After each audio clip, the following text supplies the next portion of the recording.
Solve the World, Episode 11, The Seducers.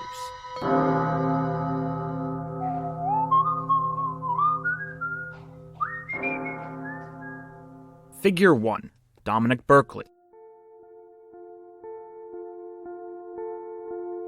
64 years of age, English, father of 3, grandfather of 9. Widower for 33 years. Favorite read? The Merchant of Venice. Favorite writer? Lewis Carroll. Favorite film? 12 Angry Men. Owner of one talkative English Mastiff named Izzard Cummings.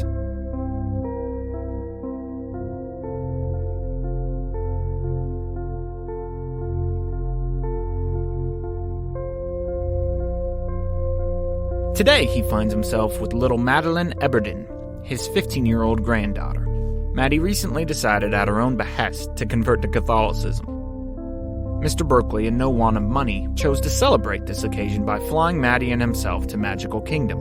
He had hoped to go on Veneration Celebration, but there was just no way. Some tickets had already sold on eBay for northwards of $2,000. Dominic had no time for such scavenging. Upon arrival to the kingdom, Maddie had desperately wanted to ride the roller coaster at St. George's, which, according to the line makers, was at minimum a 90-minute wait. Mr. Berkeley himself was rather flustered by the aspect of rides, and preferred to spend the time leisurely strolling about the grounds of the park itself. Leisurely strolling, after all, was very much Mr. Berkeley's forte.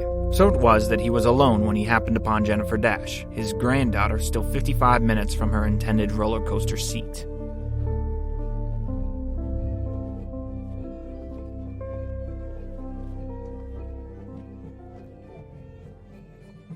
Eyeing Jennifer, Mr. Berkeley sauntered over to her amidst her posse as they waddled toward the headless saint. "Hello up there," he said jovially. "Why, hello," Jenn said gayfully down to the pedestrian. "I see you're riding an Asian elephant." "Why, yes, I've been told Huck here is of the Asian persuasion." Jenn was proud of her little turn of phrase there, but was afraid her quip wouldn't be heard over all the parade commotion. "That's a bit funny, you see, because it seems that Cleopatra would most surely ride an African elephant, seeing that she was from Africa." Jenn scratched behind Huck's ear. The elephant appeared to smile as he sauntered on down the avenue. "The other day I asked my supervisor if we could paint Huck here bright yellow or green. The whole parade is a blend of times and ideas, so why not play off that? Huck needs some color, I think." "Ah, esse es percipi." "Yeah, I guess. But they didn't like that idea very much, so Huck here just has to be who he is." "Young lady, how do you like being Cleopatra?" At this, Jenn decided to take a chance. "Huck, down!" Slowly, perhaps begrudgingly, Huck the elephant bent both his front knees. Jenn unbuckled herself and hopped off. "Hello, I'm Cleopatra." She extended her hand to shake Mr. Berkeley's. She'd never gotten off Huck. She knew it was expressly forbidden on the mechanical giraffe, but no one said anything about Huck. Mr. Berkeley vigorously shook her hand. "I'm Dominic Berkeley." "Mr. Berkeley, you may kiss my hand if you wish." She pawed out her hand as if ignoring the fact that they just shook hands as equals. "That would be splendidly lovely, Your Majesty." With amazing dexterity for a man coming on in years, Mr. Berkeley bent down and kissed Cleopatra's hand. "I see you don't have a wedding ring on, Your Majesty." "I'm but 18 years old, but sadly, I am to be married to my runt of a brother." Jenn tried her best at adding a providential, majestic accent to her voice, but with no prior experience with the elite class, she was quite out of her element, and the accent showcased it. "Ah, so you haven't yet met Caesar?" No, I have not yet had the honor." "Well, I'm sure he'll be lovely." "Oh, certainly. So, what's a well-dressed man as yourself doing marching with all these regular pedestrians?" Jenn liked role-playing, and she felt safe with this man. "Well, last week my doc told me I've got 6 weeks to live. I've never been a religious man, but I've always held that it's our perceptions of things that really make the world. I believe in the education of my doctor, therefore when he tells me I'm going to die based on my conviction, not because of the virus feeding on my organs." Mr. Berkeley here was lying, of course, but it didn't matter. "Oh, I'm so sorry." "Oh, don't be.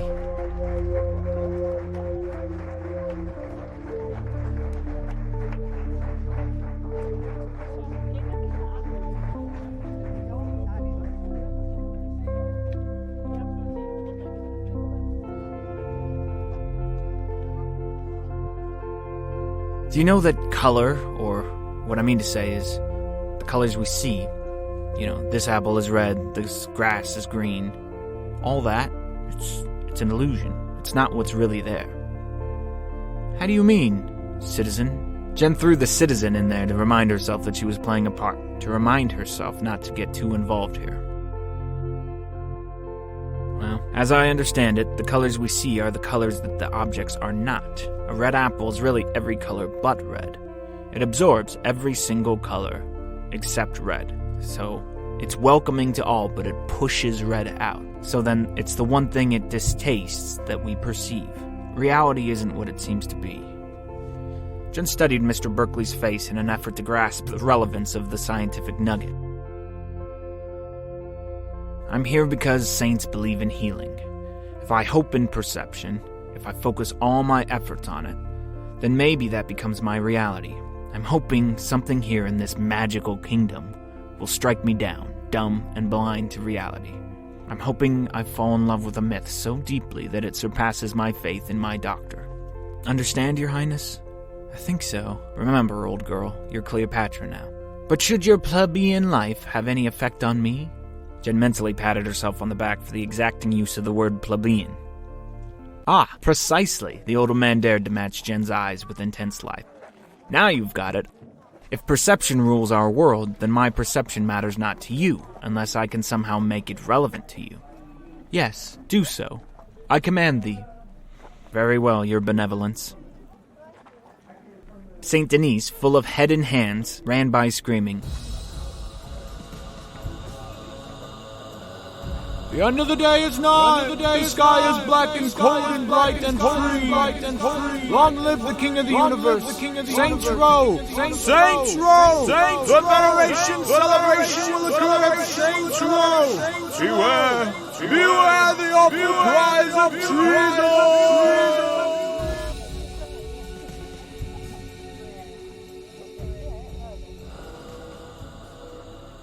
You see Saint Denise here? Of course, Jenn politely replied. Do you think he exists if nobody sees him? What do you mean? If he were alone, running through the streets, and there was no one in the world around to hear or see him, would he exist? Of course he would, silly. Why do you say that? Because he's real. How do you know? Because I can see him. I can hear him.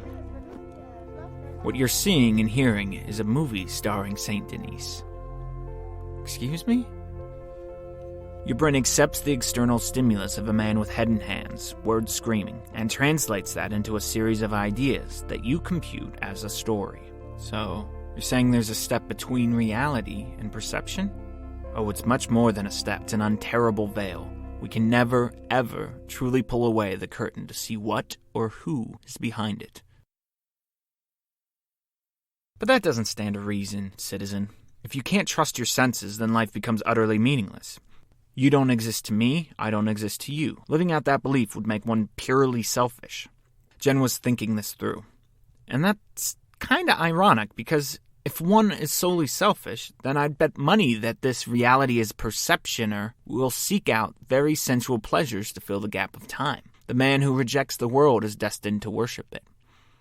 Jenn didn't hold back, showing off her pleasure with herself. She liked these philosophical battles, finding them far sweeter than the rash of physical encounters she'd had of late. What others do with this information is none of my concern, Your Majesty, Mr. Berkeley said with a smirk. But I'll challenge you this way, for the sake of the game. He cleared his throat. Imagine a floating tennis ball.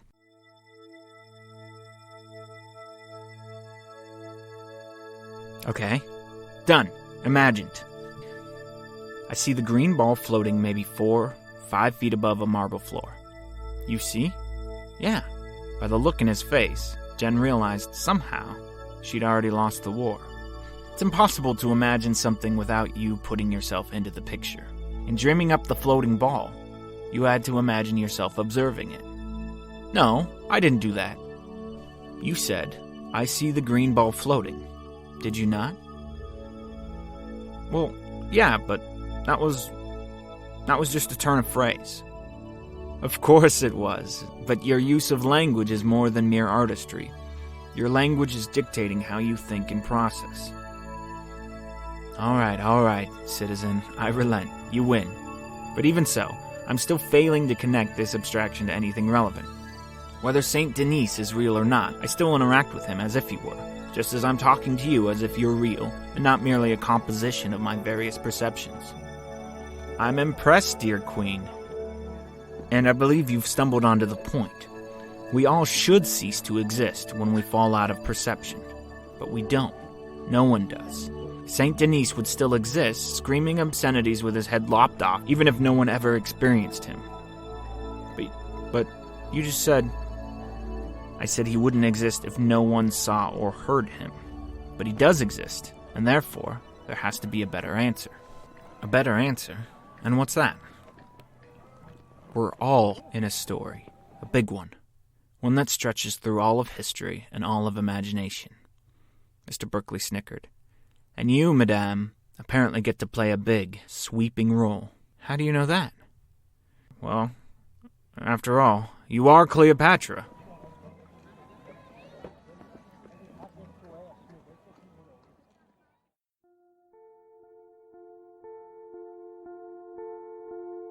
Figure 2. Antonio de Anconia, 37 years of age, South American by heritage, exotic-looking by choice.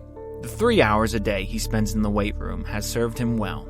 He's a real-life David, tediously formed out of hammer and chisel.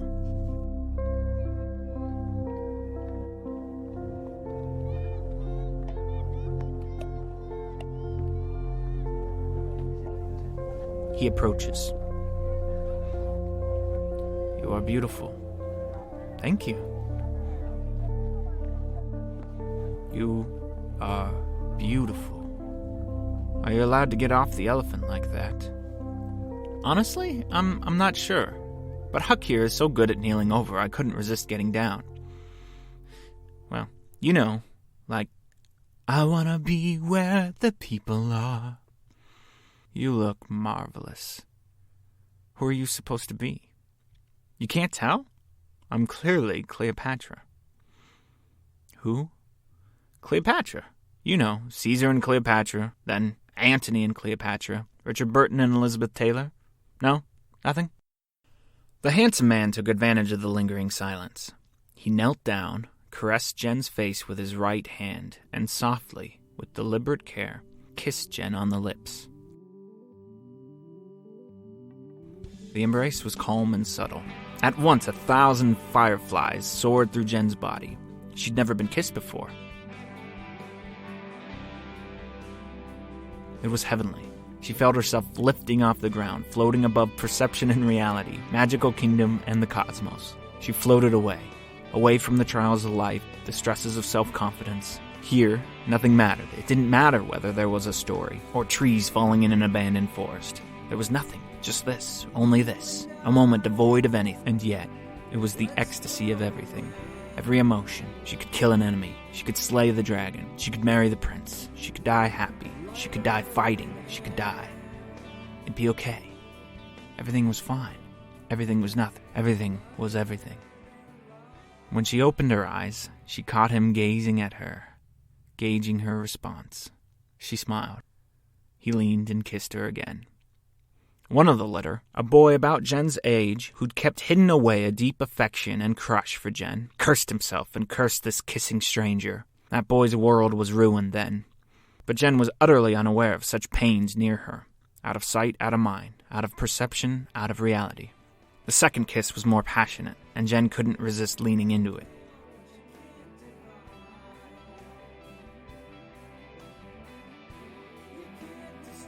As their lips touched, Jenn felt this Don Juan's chest. It was rock hard. From what wonderful fairy tale did this charming fall from? The two separated for a moment to catch their breaths. Jenn smiled the biggest smile of her life. Oh, to be loved, to be caressed and held. There was nothing on earth like this. Do you know St. Drogo's? Sure. But I can't get in there. I have a reservation there tonight. Would you have dinner with me? Yeah. Good. Outside the mansion at 9. Can you swing that? Sure. The unnamed kissing bandit began to walk away. For the first time, Jenn noticed that he was numbered with an entourage of similarly dressed and proportioned men.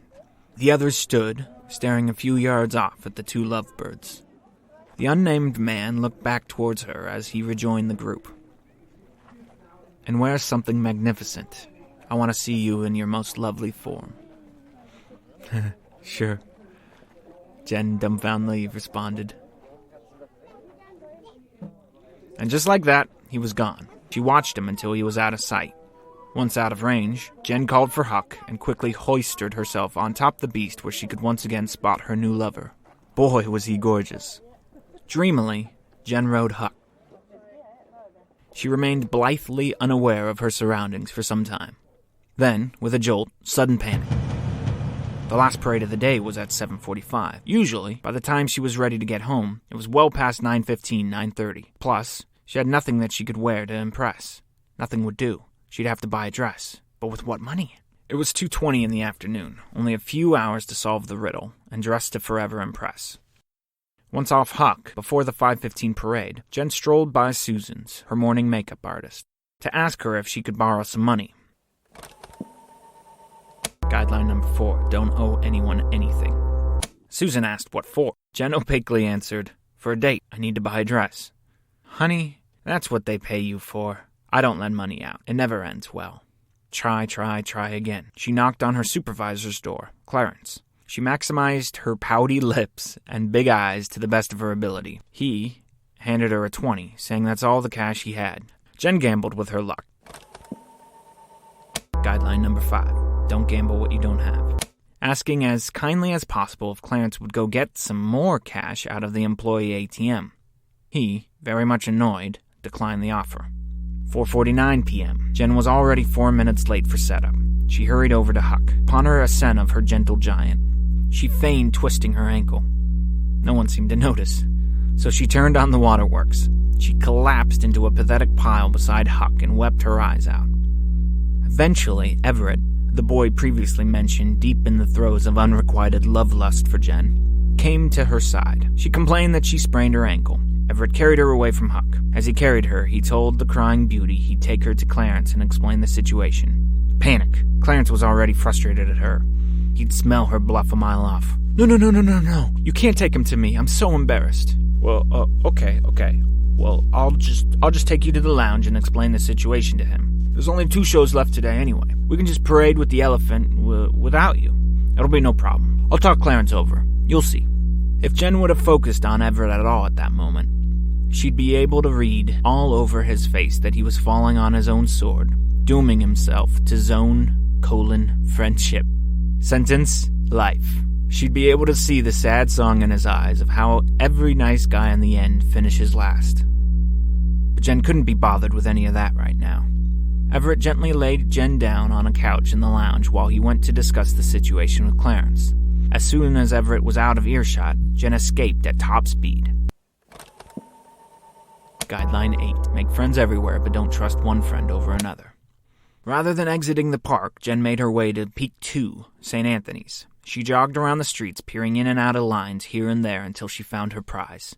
"Tiff, hey, over here, hi, Tiff." The two making eye contact, Tiff begrudgingly made her way from the trash she was collecting towards her roommate. "What do you want?" "Listen, I met this guy today." "Oh, bother." "No, listen to me." Pulling a move out of Tiff's own book, Jenn seized Tiff's face with her hand and squeezed. "Listen to me." Jenn let go. Tiff massaged her jaw in humbled subservience. "This guy invited me to a reservation tonight at St. Drogo's. He was dressed super fancy. Maybe there's secrets in the mansion I can find. I can snoop around while I'm there, find stuff out. You know, this could be what we've been waiting for." Tiff stiffened up. This was business now. "Okay, what do you need me for?" "He asked me to dress real nice. I need something fancy." Tiff got it.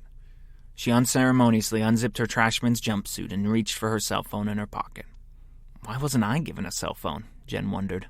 "Hey, Louie, what's up? Yeah, I've got a girl here.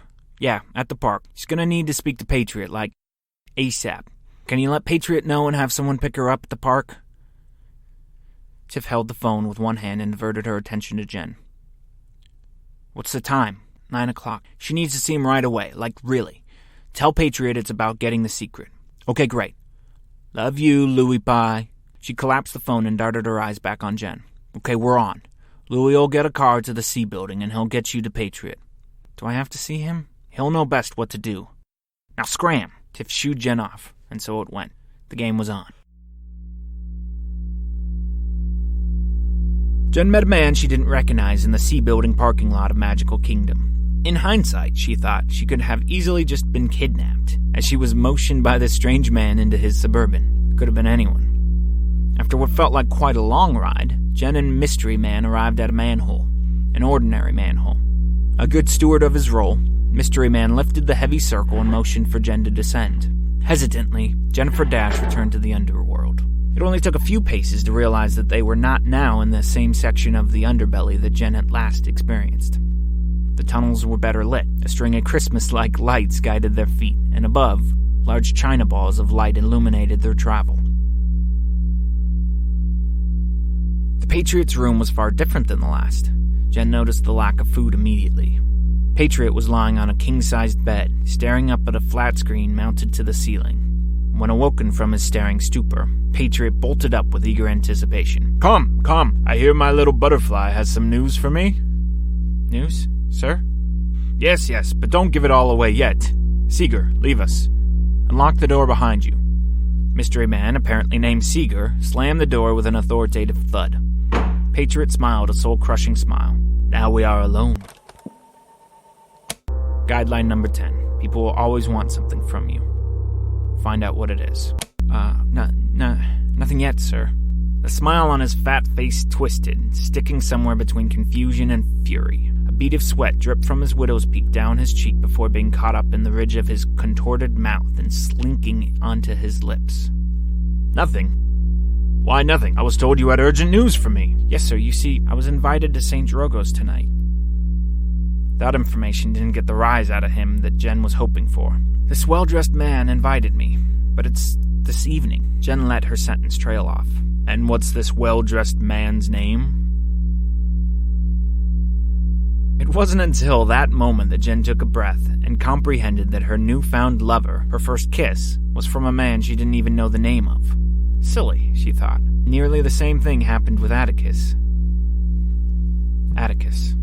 The thought of him brought a subtle knife's edge to Jen's conscience. She had really liked the boy, and now, just like that, she had moved on, found a lover, maybe a mate for life.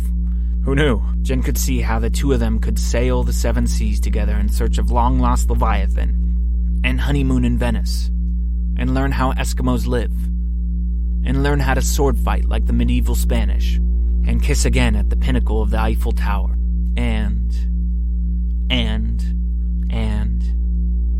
You don't know his name, do you? No, sir, Jenn replied bashfully. So you're just hoping you can maybe snoop around, look under a lamp at St. Drogo's, or find something etched into the stall in the girls' bathroom that would lead us to victory?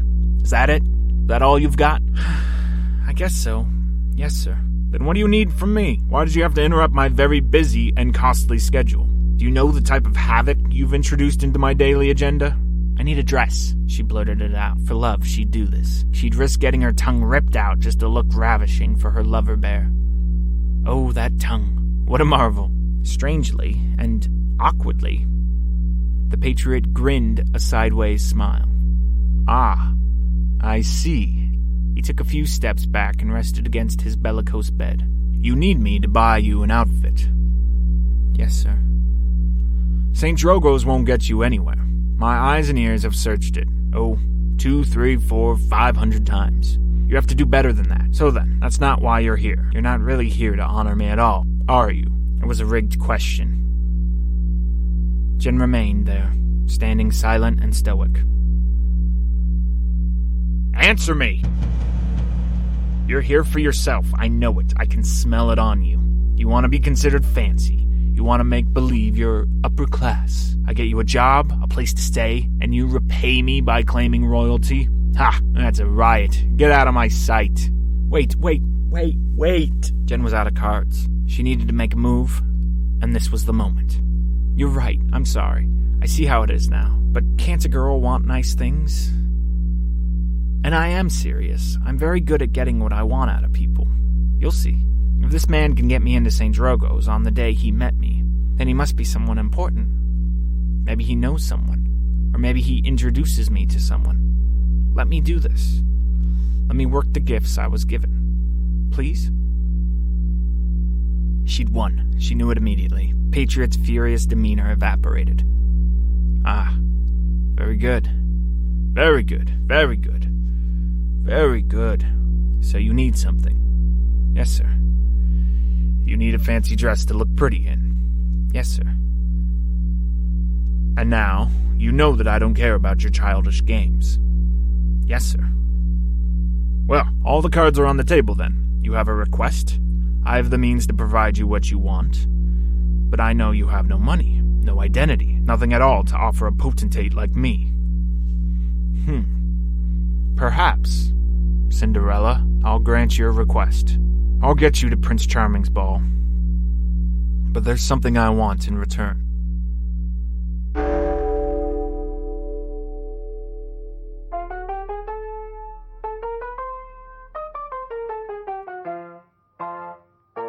Solve the World is produced by me, Dante Stack. I'd like to thank the many generous artists at freesound.org and freemusicarchive.org, where I found all the music and sound effects for this show. Full attribution for those sound effects and music are located on my website at dantestack.com/solvetheworld under show notes. If you like the show, then please express your support and write a review on iTunes. That's the biggest way anyone can help out the show at this point in the game. Besides that, you can also join our Facebook group at facebook.com/solvetheworldpodcast. Also, if you're interested, check out my other podcast, 365 Honest Questions, which is on iTunes, Stitcher, or at my website, dantestack.com. Thanks! Hello, I'm Jeroen, from the Netherlands, and I've listened to all 100 episodes of Jenn's story.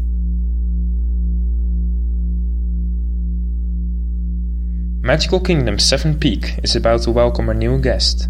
Stay with us as the stakes continue to slowly mount on Jennifer in her ever-spiraling effort to solve the world.